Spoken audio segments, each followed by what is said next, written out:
Tennessee Senate Majority Leader Jack Johnson wants to ban public drag shows in the state. If the bill he filed this week passes, hosting a public drag show would be a crime. Dallas Payton tells us more about the bill. The authors of the bill say they want to protect children under the age of 18 across the state of Tennessee from being exposed to drag shows. Senate Majority Leader Jack Johnson pushed out the bill in response to controversial incidents across Tennessee where children attended drag shows. I've heard from constituents, I know my colleagues up here have heard from constituents outraged. You take your kid to the park to play on the swing set, and then across the way there's an adult-themed, sexually explicit drag show taking place. Well, that's unacceptable. Kai Sayers, an advocate for the LGBTQ plus community, agrees that kids shouldn't be exposed to anything that is sexually explicit. As it relates to drag shows, Sayers says there may have been a few isolated incidents, but doesn't see a problem.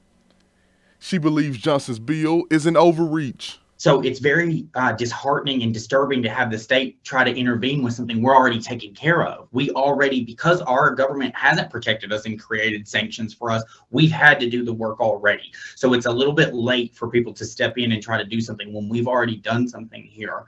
And instead of listening to the people that are actually out here living and the Tennessee citizens that are being affected by this, people are making decisions from an office and they don't understand what's actually going on. The newly introduced bill mentions that the first offense will be a Class A misdemeanor. The second offense, a Class E felony. It seems like we're just trying to jail queer people, right? It's just another reason to put a minority group in a bad situation or into the justice system or into jail. Johnson claims that the bill is not about attacking the LGBTQ plus community. It's not. I want every Tennessean to live a happy, fulfilled life to the extent that they can.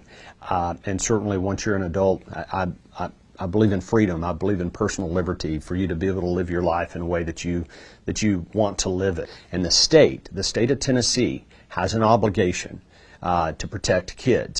Sayers feels as if the bill is erasing everything she and others in the community have worked to do to make events like drag shows kid-friendly.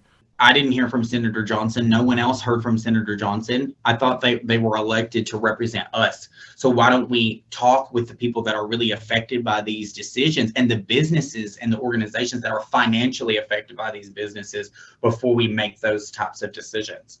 If the bill were to pass, it would go into effect July 1st, 2023. For Local 3 News, I'm Dallas Payton.